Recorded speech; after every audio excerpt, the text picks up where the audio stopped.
TJ Quinn. Thank goodness our business has TJ Quinn, ESPN investigative reporter, senior writer, and he's been covering the Brittney Griner situation in Russia.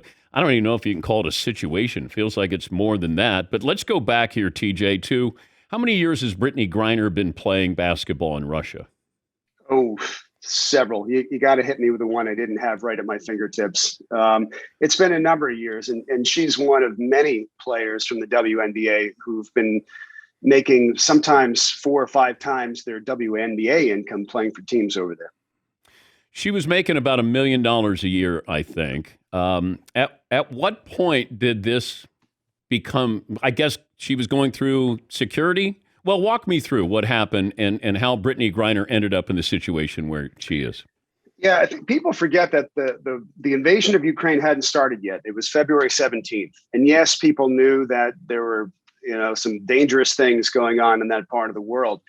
She and other players who've been going over there have been doing so under the protection of these oligarchs who own these teams. I mean, it's like going into a bad neighborhood with a gang or a mob boss saying, hey, she's okay.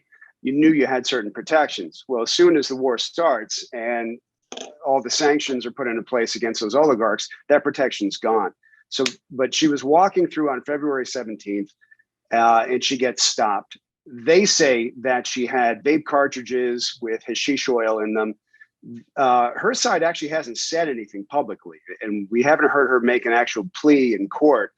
But, it took a good 3 weeks for news to even get out in the United States that she'd been in captivity. Is the charge drug trafficking?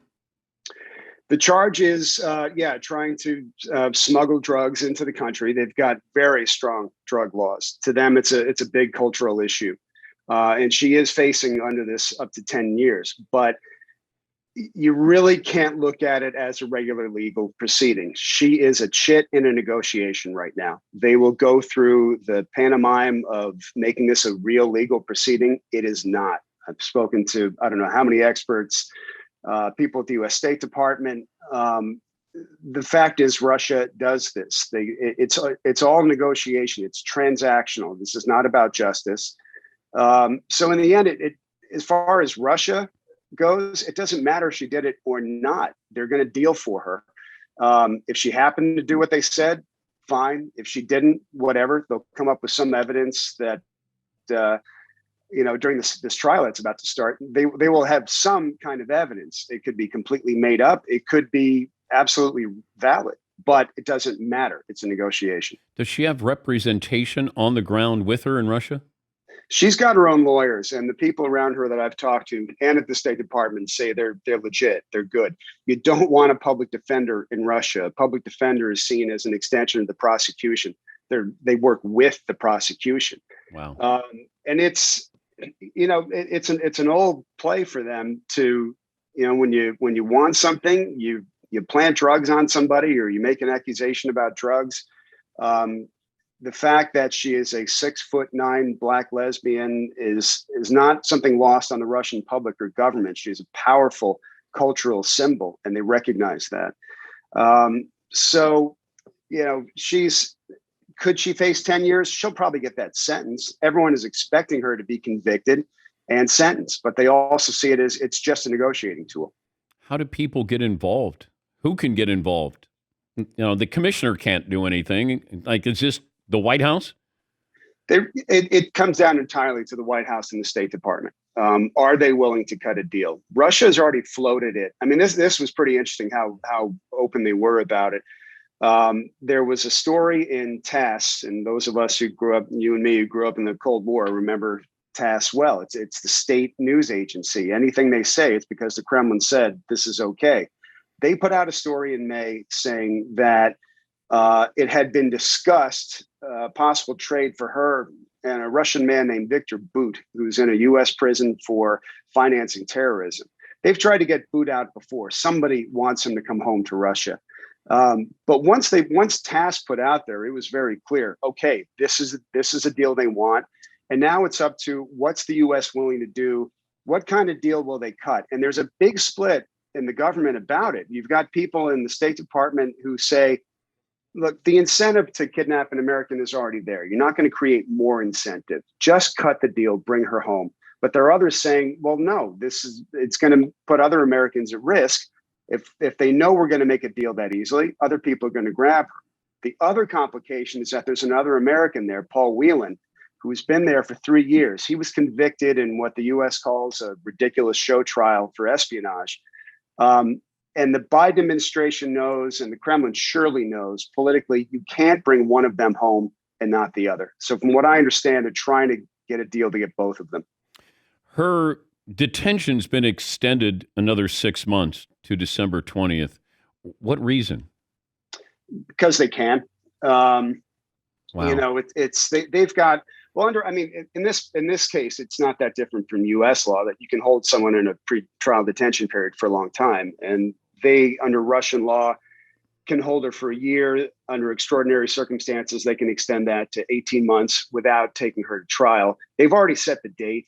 But again, the numbers don't mean anything. She is there completely at the whim of Putin's government. Have you tried to go over?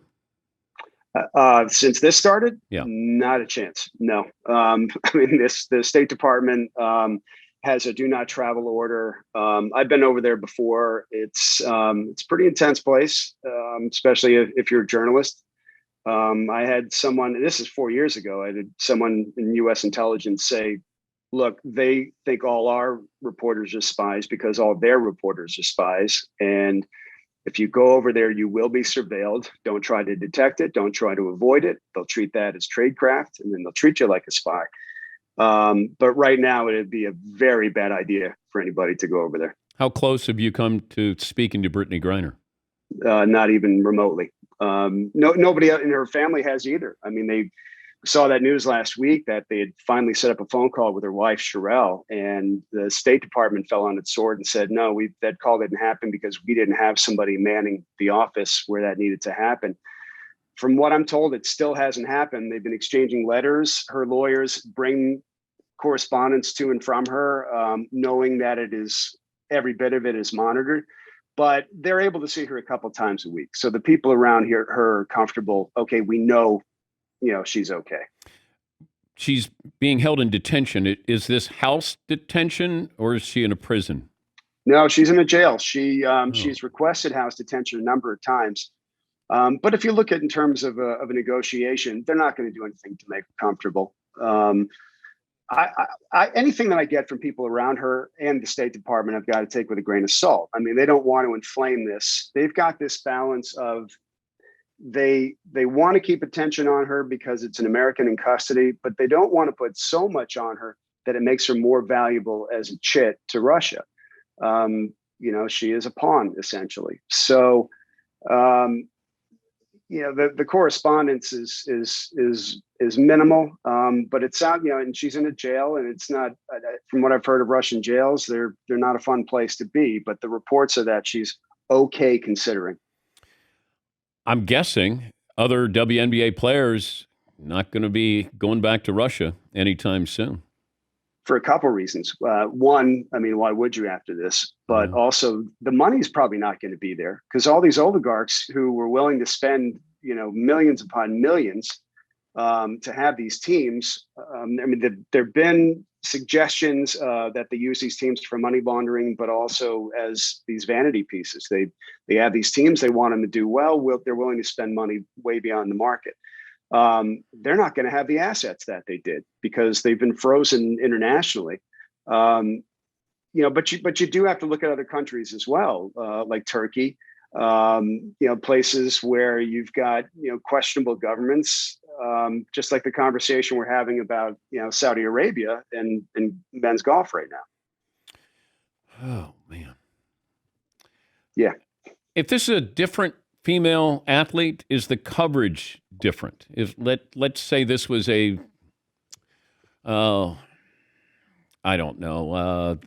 soccer player, tennis player.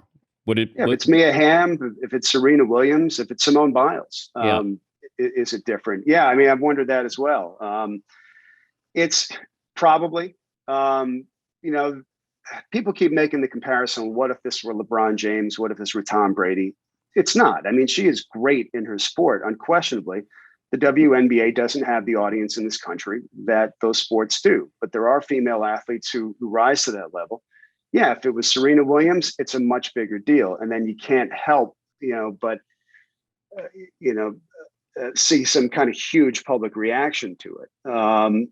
You can understand her supporters saying, "Well, wait a second, why are we making a bigger deal out of this?" There are a number of reasons, and I don't want to reveal anything she hasn't published yet, but like there's an academic who's an expert in this who has talked about this concept of deservingness when somebody is over there, and what that has to do with their reaction. That if the American public feels like somebody is there because it was their choice, if they don't, if it's somebody who's utterly uncontroversial, they feel differently, more sympathetic than someone like Brittney Griner. People are aware that she protested the anthem. You've got an unbelievably divided political climate in this country. And so there's half the country right there saying, and I see it in my Twitter feed, anytime there's any news about her, let her stay there. Let her, if she wants to protest. So you don't have the kind of general consensus behind her I think you would if it were another athlete. But her supporters say this is ridiculous. This is an American who's over there with a system that is, well known to be corrupt, that frames people. Why aren't we making a bigger deal about this? I think they have a point. What's the worst case scenario? Worst case is they keep her there a long time. And that can happen. Like Paul Whelan has been there for more than 3 years. Trevor Reed, former Marine who was just released in May, he'd been there more than 2 years for what was, every account of it was they convicted him for, they said he assaulted a police officer. The evidence they brought was absolutely ridiculous. But it still took more than 2 years to bring him home. And that wasn't until his parents said that he had untreated tuberculosis and had been severely injured. And our government said, we've got to do something to get him out. And they traded a guy who we'd had in jail. It could be years if they decide that it's years. TJ, thank you. We appreciate you covering it, and thanks for joining us. Anytime. Thanks, Dan. That's TJ Quinn, ESPN investigative reporter, senior writer.